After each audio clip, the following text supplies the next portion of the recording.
Ukumbi. Bwana Yesu asifiwe. Amen. Assalamu alaikum.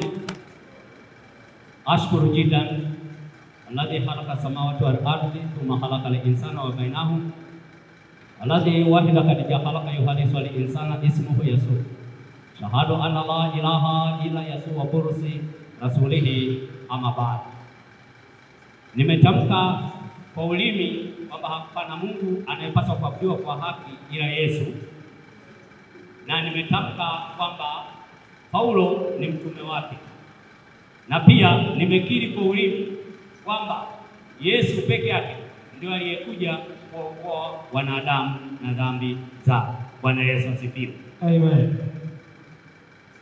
Mada hii ambayo tunakwenda kuiwakilisha sasa sio mada tu, lakini ninakusaidia kutafakari jambo ambalo katika Uislamu limekuwa mtihani kidogo. Ni kuhusu swala la Adam. Katika Biblia Adam ametajwa kwamba ndio mtu wa kwanza kuumbwa, ile Mwanzo sura ya 2 mstari wa 7. Lakini unapoendelea ndani ya Biblia inakupa taarifa za Adam kwamba pamoja na kwamba alikuwa ameumbwa na Mwenyezi Mungu, pakafika mahali Adam akakosa. Na alipokosa hakuna kitu chochote kilichofuata zaidi ya yeye kufukuzwa kutoka kwenye bustani ya Edeni. Msomaji? Nipo. Mwanzo sura ya 3 mstari wa 22 mpaka wa 24. 3:22 mpaka 24. mpaka mstari wa 24. Bwana Mungu akasema, ndio, basi huyu mtu amekuwa kama mmoja wetu, ndio, kwa kujua mema na mabaya. Ndio. Na sasa asije akanyosha mkono wake akatoa matunda ya mti wa uzima. Ndio. Akala akaishi milele. Kwa hiyo Bwana Mungu akamtoa katika bustani ya Edeni ailime ardhi ambayo katika hiyo alitwaliwa. Basi akamfukuza huyo mtu, akaweka makerubi upande wa mashariki wa bustani ya Edeni na upanga wa moto uliogeuka huku na huko kuilinda njia ya mti wa uzima. Adamu kwa mujibu wa Biblia alipokosa, alitolewa. Biblia inasema alifukuzwa kutoka kwenye bustani ya Edeni, na Mungu akaweka makerubi kuilinda bustani ya Edeni. Kwa mujibu wa Biblia, habari za Adamu alipokosa na alipomkosea Mungu, aliondolewa kabisa katika bustani ya Edeni na akapelekwa nje ya bustani ya Edeni. Hivyo ndivyo Biblia inavyosema. Na kwa sababu ya Adamu kutolewa kutoka kwenye bustani ya Edeni, maandiko yanaendelea kusema nini? Msomaji? Ndio. Warumi sura ya 5. Soma mstari wa 12 mpaka wa 14. Warumi sura ya 5 mstari wa 12 mpaka 14. Mstari wa 12 mpaka mstari wa 14 inasoma. Inasema, kwa hiyo kama kwa mtu mmoja dhambi iliingia ulimwenguni, na kwa dhambi hiyo mauti, na hiyo mauti ikawafikia watu wote kwa sababu wote wamefanya dhambi. Maana kabla ya sheria dhambi ilikuwako ulimwenguni, lakini dhambi haihesabiwi isipokuwa kwa sheria. Walakini mauti ilitawala tangu Adamu mpaka Musa, nayo ilitawala hata wao wasiofanya dhambi iliyofananayo na kosa la Adamu, aliye mfano wake yeye atakayekuja. Maana kabla ya sheria dhambi ilikuwa ulimwenguni, lakini dhambi haihesabiki pasipo sheria, kwa sababu ile dhambi aliyoitenda Adamu ni kwamba inawatia wengine wote, hata wale wasiofanya dhambi sawa sawa na kosa la Adamu. Yanasema hayo ndani ya Biblia baada ya kwamba Adamu amefukuzwa. Adamu amefukuzwa. Soma 18 na 19. Mstari wa 18 na 19. Inasema, basi tena kama kwa kosa moja watu wote walihukumiwa adhabu, kadhalika kwa tendo moja la haki watu wote walihesabiwa haki yenye uzima. Kwa sababu kama kwa kuasi kwake mtu mmoja watu wengi waliingizwa katika hali ya wenye dhambi, kadhalika kwa kutii kwake mmoja watu wengi wameingizwa katika hali ya wenye haki. Asante. Maana kwa kukosa kwake mtu mmoja, nani huyo? Adamu. Watu wengi waliingia katika hali ya kukosa. Na kwa kutii kwake mtu mmoja, huyo ndio tunaenda kumjadili huyo Adamu wa pili. Na kwa kutii kwake mtu mmoja, watu wengi waliingizwa katika hali ya kuhesabiwa haki. Sasa swali, je, kuna Adamu wa mwisho katika Uislamu? Hapa tayari tunaongea habari ya Adamu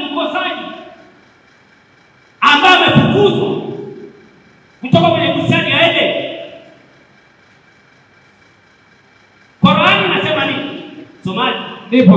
Ufungulie Qur'ani sura ya 2. Soma aya 36 na 37. 2:36. Tunachokwenda kusoma hapa, Qur'ani iliyokuja baadaye inasema huyu Adamu aliyefukuzwa katika bustani ya Edeni aliomba msamaha na akasamehewa. Kuna maswali tutaulizana. Karibu. Sura Al-Baqara 2:36 mpaka 37. Inasema, lakini shetani na ibilisi adui yako aliyewatelezesha wote wawili. Adui aliyewatelezesha wote wawili, yani Adamu pamoja na mke wake. Wakakhalifu amri ile, wakala katika mti huo waliokatazwa. Ndio. Na akawatoa katika ile hali waliokuwa nayo. Ndio. Tukawaambia, nendeni hali ya kuwa maadui nyinyi kwa nyinyi. Ndio. Na kwa makazi yenu sasa katika ardhi, na mtapata starehe humo kwa muda mahususi. Subiri kwanza. Aya inasema kwa mujibu wa Qur'ani iliyokuja baadaye, tofauti na Biblia ilivyosema. Qur'ani inasema Adamu alipotelezeshwa yeye na mke wake, shetani aliwatelezesha, alafu akafukuzwa kutoka peponi. Walipofukuzwa kutoka peponi, Allah anamwambia Adamu, sasa wewe utakaa huku duniani kwa starehe kwa muda. Fikiria hapo. Yaani unafukuzwa kutoka peponi, alafu unaletwa duniani, eti duniani ndio unakuja kupata starehe kuliko ulipokuwa peponi. Hivi mnaelewa hicho kitu ni nini? Yaani duniani ndio kuna starehe kuliko peponi. Haya, nenda aya 37. Kisha Adamu akapokea maneno ya maombi kwa Mola wake. Akaomba na Mola wake akapokea toba yake. Hakika yeye ndiye mwingi wa kupokea toba kwa wenye kutubia, na mwingi wa kurehemu kwa wanaostahili kurehemewa. Ama ibilisi hakutubia, kwa hivyo hakustahili kurehemewa. Asante. Aya 37 inasema kisha Adamu akapokea maneno ya toba kutoka kwa Mola wake. Kwa maana kwamba kumbe Qur'ani inafundisha kwamba Adamu alitubu na kusamehewa. Swali langu, kama Adamu alitubu na kusamehewa, kwa nini hakurudishwa peponi? Kama Adamu alitubu na kusamehewa, kwa nini hakurudishwa peponi? Kwa hiyo unaongea swala la Adamu ambaye wala hamjui kwamba hivi ilikuwaje. Biblia imesema Adamu alipofukuzwa pakabaki hivyo mpaka Adamu wa mwisho alipokuja kutokea. Qur'ani tunasoma inasema huyu Adamu alipofukuzwa kutoka peponi akaambiwa nendeni duniani, na mkienda duniani mtaenda kukaa kwa starehe huko. Aya 37 inasema Adamu akasamehewa. Sasa kama Adamu alisamehewa, mnayo aya yoyote kwenye Qur'ani au kwenye vitabu vya hadithi kwamba alirudishwa peponi? Jibu ni kwamba hamna. Na kama hamna, maana yake nini? Maana yake katika Uislamu hamna Adamu wa mwisho, mmebaki na Adamu wa kwanza. Somaji. Ndipo. Wakorintho wa kwanza 15 anza 44. Wakorintho wa kwanza 15 anza 44. Wakorintho wa kwanza sura ya 15 na anza mstari wa 44. Tutafika mpaka 49. Upande wa mwili wa asili, ufunguliwa mwili wa roho. Ndio. Ikiwa uko mwili wa asili na wa roho pia uko. Ndiyo ilivyoandikwa. Mtu wa kwanza Adamu. Ndio. Mtu wa kwanza Adamu akawa nafsi iliyo hai. Ndio. Adamu wa mwisho ni roho yenye kuuisha. Lakini hautambulii ule wa roho, bali ule wa asili. Baadaye huja ule wa roho. Ndio. Mtu wa kwanza atoka katika nchi ni wa udongo. Mtu wa kwanza atoka katika nchi ni wa udongo. Yaani huyo Adamu niliyekuambia wa kwanza anatoka katika nchi ni wa udongo. Mtu wa pili atoka mbinguni. Kama alivyo yeye wa udongo, ndivyo walio wa udongo. Kama alivyo yule wa udongo, yani Adamu aliyotoka katika nchi, ndivyo walio wa udongo. Ndio. Na kama alivyo yeye wa mbinguni, ndivyo walio wa mbinguni. Ndio. Na kama tulivyoichukua sura yake yule wa udongo, kadhalika tunaichukua sura yake yeye aliye wa mbinguni. Hapa kuna Adamu wa mwisho. Adamu wa mwisho ni nani huyu? Yesu Kristo. Aliyetoka mbinguni, aliyekuja kubatilisha kosa la Adamu wa kwanza. Kwa hiyo nini Waislamu? Ninaomba leo katika mdahalo huu atokee mhadhiri yeyote. Mmealika mpaka wa kutoka nje. Atokee mhadhiri yeyote aje niambie kuna Adamu wa mwisho katika Uislamu. nimesoma hayupo. Na kwa sababu hayupo, ndio maana kuna mambo mengi ambayo Waislamu mnayafanya bila kujua kwamba mnaiga mambo ya adabu wa udongo. Mathalan, Waislamu si mnasujudu. Hivi mkisujudu, mnasujudu wapi? Msomaji. Nipo. Qur'ani 48:29. 48:29 inasema 48:29 Qur'ani inasema hivi. 48:29 tumesoma kwenye Biblia, inasema kama vile wanaochukua sura yake Adamu wa udongo, ndivyo na wengine wanachukua sura yake ile wa mbinguni. Hao wanaochukua sura ya Adamu wa udongo wanaichukuaje hiyo sura? Soma Qur'ani 48:29. Muhammad ni mtume wa Mwenyezi Mungu. Ndio. Na walio pamoja naye ni wenye nyoyo thabiti mbele ya makafiri. Ndio. Na wenye kuhurumiana wao kwa wao. Utawaona wakiinama kwa kurukuu na kusujudu pamoja, wakitafuta fadhila za Mwenyezi Mungu na radhi yake. Alama zao zi katika nyuso zao kwa taathira, yani athari ya kusujudu. Kumbe hawa walio wafuasi wa Muhammad wako pamoja, wanainama na kurukuu na kusujudu.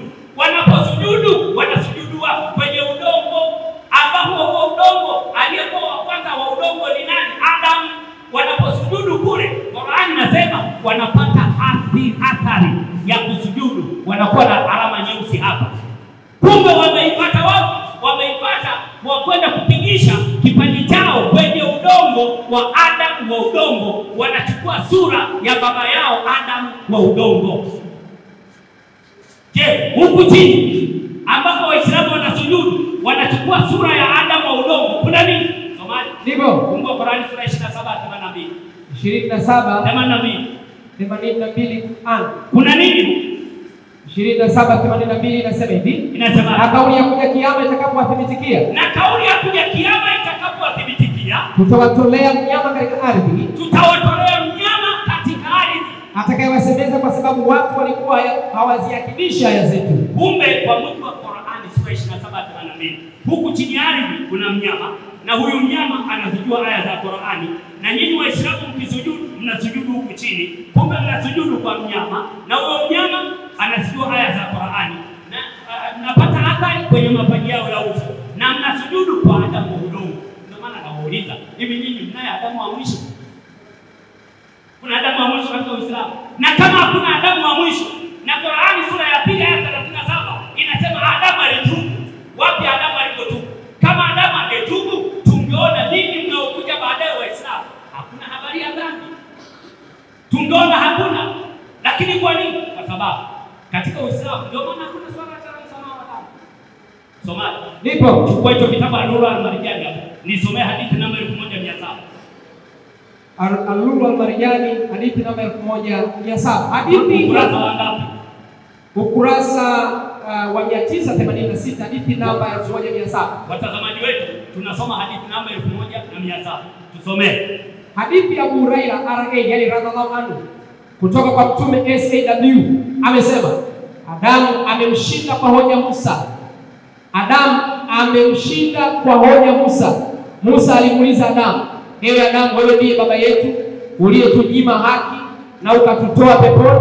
Adamu akamwambia, ewe Musa, Allah amekuteua kwa mazungumzo naye na amekuandikia kwa mkono wake mbao za Taurati. Unanilaumu juu ya jambo Allah tayari amekwisha kadiria kwangu kabla ya kuniumba kwa miaka 40. Adamu akamshinda Musa kwa hoja. Mtume SAW alirudia kauli hiyo mara 3. Sahih Bukhari hadithi namba 611 juzuu ya 8. Asante. Hadithi inakuja kutukumbusha baadaye kwamba kwa sababu ya kutokuwa na Adamu wa mwisho ambaye ni roho yenye kuisha, ambaye anatoka mbinguni, ambaye amekuja kubatilisha kosa la Adamu wa kwanza, kwa sababu hayumo katika Uislamu. Angalia Musa anachokuja kulalamika kati ya Adamu na Musa. Musa ndio aliyekuja baadaye, anamwendea Adamu, wewe Adamu, wewe ni baba yetu, wewe ndio uliyesababisha kufukuzwa kutoka peponi. Adamu anaanza kujitetea, wewe Musa, hivi unanilaumu kwa jambo ambalo Allah alikwisha kuniandikia kwamba nitakosa miaka 40 kabla ya kuniumba? Hadithi inasema Adamu alimshinda hoja Musa. Kwa nini hadithi tena ni sahihi ya Kiislamu? Kwa nini nasema Adamu alimshinda anashinda hoja Musa. Musa anajua kwamba nyinyi Waislamu mnasema Adamu alikuwa Muislamu na alisamehewa. Sasa kama alisamehewa, wewe Adamu, mbona hatujarudishwa peponi? Kama kweli wewe ulisamehewa, mbona hatujarudishwa peponi? Musa analalamika kuonesha kwamba Qur'ani sura ya 2:37 iliposema kwamba Adamu aliomba msamaha akasamehewa, sio kweli. Sio kweli. Kwa sababu angekuwa amesamehewa na yeye ndio alikuwa baba wa kwanza, angerudishwa peponi. Biblia imeweka wazi, baada ya Adamu wa udongo kukosa akatolewa kabisa. Ndio maana akaja Adamu. Ndio kisa cha Yesu kuitwa mwana wa Adamu. Kwa nini anakuja Adamu wa mwisho ambaye ni roho yenye kuisha, yani ni roho yenye kuyafufua yale mabaya yaliyokuwa na kuyabatilisha mabaya yaliyokuwa yametendwa na Adamu aliyewa udongo. Sasa tatizo limebaki kwa Waislamu, kwa sababu hamna Adamu wa pili. Ndio maana unaweza kukuta mtu amefunga Ramadhani siku 28 29, ukimuuliza hivyo Abdalla umesamehewa kabisa kwenye mwezi wa ndoa, atakujibu Allah wa rasulihi Allah. Yaani Allah na mtume wake ndio wanajua. Kwa nini wewe usijue wakati ulifunga wewe? Ni kwa sababu hayupo wa kukuhakikishia kwamba umepata msamaha wa dhambi. Kile ambacho Qur'ani inasema kwamba Adamu alipewa makosa, alipewa maneno ya kuomba toba. Mbona kwako hakipo? Mbona kwako hakipo? Na hakipo ni kwa sababu hamjui ni nini ambacho unatakiwa kukifanya. Kwa sababu hujui kwamba uko msamaha aliotoa Mwenyezi Mungu kutokana na Adamu. Ndio maana wakati mwingine hata tukihubiri kwenye viwanja, tukihubiri Injili, tukawaambia kwamba Adamu wa mwisho Yesu amekuja kukusaidia ili wachane na dhambi. Kuna baadhi ya Waislamu wanakaa vichwani mwao wanasema, mbona Adamu alishatubu? Adamu gani aliyetubu? Mbona Musa analalamika? Mbona Musa analalamika kwamba wewe Adamu, wewe ndio sababu ya sisi kutolewa kwenye bustani ya Edeni? Mbona Musa analalamika? Mmewahi kusikia sisi wa Kristo tukilalamika? Sisi wa Kristo tunalalamika. Kwa nini? Tunaye Adamu wa mwisho Yesu Kristo. Adamu wa udongo ametoka chini, ni wa udongo. Adamu wa mwisho ni roho inayohuisha, anayetoka mbinguni. Aliyetoka mbinguni ni nani? Ni Yesu Kristo. Warumi anasema yuko anayekuja kubatilisha kosa la Adamu, ambaye ni mfano wa Adamu atakayekuja. Mfano wa Adamu atakayekuja ni nani? Ni Yesu Kristo. Kwa sababu hiyo ndio maana sasa utajikuta wewe Muislamu kazi yako ni kusujudia wanyama. Unasujudia wanyama walioko chini ya ardhi. Katika akili yako unajua ninamsujudia Mwenyezi Mungu. Kumbe unachofuata pale, kwa sababu wewe ni wa Adamu wa udongo, unafuata kwenda kuchukua sura ya aliye wa udongo. Kwa sababu toka Adamu amekufa, ameshabadilika udongo, na wewe unapeleka sura yako, unaenda kuchukua sura ya Adamu wa udongo. Wenzenu wa Kristo huko tulishatoka. Wale wote waliomwamini Yesu wote huko hatuko huko. Ndio maana wa Kristo hata tukisujudu utatukuta ngo tukisujudu chini eti mpaka kupata alama. Ngo hicho kitu hakuna. Kwa nini? Tunajua ukifanya hivyo unachukua alama ya Adamu wa udongo badala ya kuchukua ya Adamu aliyetoka mbinguni ambaye ni Yesu Kristo. Adamu aliyetoka mbinguni ambaye ni Yesu Kristo unaichukuaje sura yake? Ni kwa njia ya kubatizwa.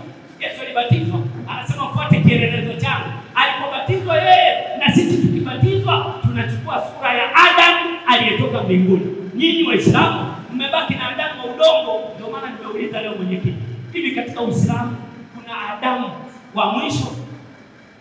Kuna Adamu wa mwisho? Madhara ya kutokuwa na Adamu wa mwisho ni mengi sana. Ni mengi sana kwa sababu la kwanza, badala ya kumjua Mungu wa kweli, wewe unabaki kusujudia wanyama. Hakuna lolote nililolisema hapa la kwangu kichwani. Nimesoma Qur'ani 48:29, mna alama ya sijida, na ukitembea na kakofia kako hapo mnajivunia. Hivi hujui kama unajivunia balaa? Hujui kama umebeba balaa? Au ni kuonyesha balaa? Soma Qur'ani sura ya 3:106. Angalia balaa. 3:106 sura Al-Imran.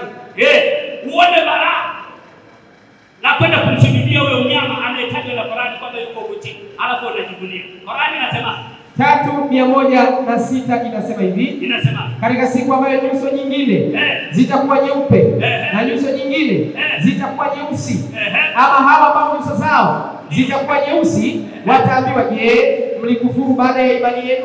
Basi onjeni uchungu wa adhabu kwa kule kukanusha kwenu. Siku ambayo nyuso nyingine zitakuwa nyeupe na nyuso nyingine zitakuwa nyeusi, ama hao wenye nyuso nyeusi wataambiwa, je, mlikufuru baada ya imani yenu? Onjeni adhabu.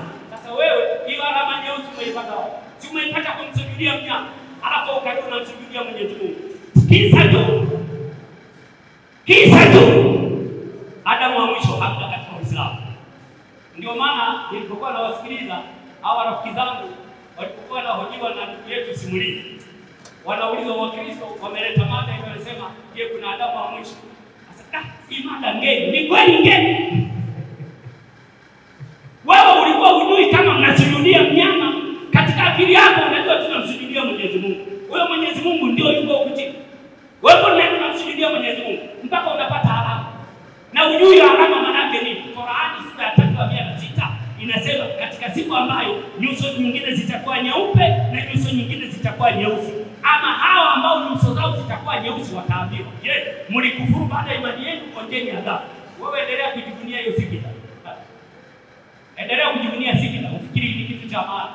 Kama ingekuwa hiyo sijida ni kitu cha maana, sisi Wayahudi na Wakristo ambao ndio tuliokuwepo kabla ya Uislamu, si tungekuwa na masijida makubwa kabisa. Umewahi kuona Myahudi wala Mkristo na sijida? Tunaelewa kwamba hiyo kitu maana yake nini. Na wewe Qur'ani imekuambia kabisa, unaposujudu, unapoenda kuchukua sura ya udongo, unaenda kuchukua sura ya Adamu aliyeasi, na kule unakwenda kuna mnyama, na huyo mnyama anazijua aya za Qur'ani. Huyo mnyama aliyemfundisha aya za Qur'ani na aliyemfundisha aya za Qur'ani, huyo mnyama nani? Somaji ndipo Ufunuo 14:9. 14:9 Ufunuo wa Yohana. Nataka nikupe madhara ya kutokuwa na Adamu wa mwisho katika Uislamu. Na mwingine malaika watatu akawafuata akisema kwa sauti kuu, mtu yeyote akimsujudu huyo mnyama na sanamu yake. Twende taratibu. Mtu yeyote, hiyo ni Biblia iliyotangulia. Mtu yeyote akimsujudu huyo mnyama na sanamu yake. Qur'ani sura 27:82 inasema wewe Muislamu unakwenda kusujudu pale chini alipo mnyama, na huyo mnyama anazijua aya za Qur'ani.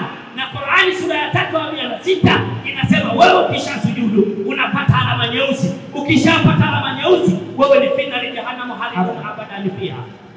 Biblia nayo kumbe ilishasema kwamba mtu yeyote atakayemsujudia huyo mnyama na kupata na sanamu yake atafanya nini? Na kuipokea chapa katika kipaji cha uso wake, kama mnavyofanya Waislamu, na katika mkono wake, yeye naye atakunywa katika mvinyo wa ghadhabu ya Mungu, ndio iliyotengenezwa pasipo kuchanganywa na maji, ndio, na katika kikombe cha hasira yake, ndio, naye atateswa kwa moto na kiberiti mbele ya malaika watakatifu, ndio, na mbele ya mwana kondoo, ndio, na moshi wa maumivu yao upanda juu hata milele na milele, wala hawana raha mchana wala usiku. Hawa msujuduo huyo mnyama na sanamu yake, na kila ipokee chapa ya jina lake. Hapa ndipo penye subiri ya watakatifu hao wazishikao amri za Mungu na imani ya Yesu. Haleluya, amen.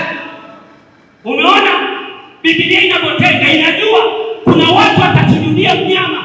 Wakimsujudia mnyama kuna adhabu, watateswa katika moto. Kinachofanya wateswa katika moto ni nini? Ni kwa sababu wana alama. Hiyo alama wameipata wapi? Wameipata kwa kwenda kumsujudia mnyama. Wao walifikiri wanamsujudia Mungu. Kwa sababu hawajui kama kuna Adamu wa mwisho. Hawajui. Watakunywa katika mvinyo ya ghadhabu ya Mungu. Qur'ani nayo sura ya 3:106 inasema katika siku ambayo nyuso nyingine zitakuwa nyeupe na nyuso nyingine zitakuwa nyeusi, ama hao wenye nyuso nyeusi wataambiwa, je, mlikufuru baada ya imani yenu? Kwa hiyo maana yake kwa kitendo cha Waislamu kwenda kujifanya umeenda msikitini kwenda kusujudu, naomba nikutangazie, sio mimi Danieli na nukuu maneno ya vitabu vyenu vya Qur'ani, unajipalia moto kwa hiari yako. Asante.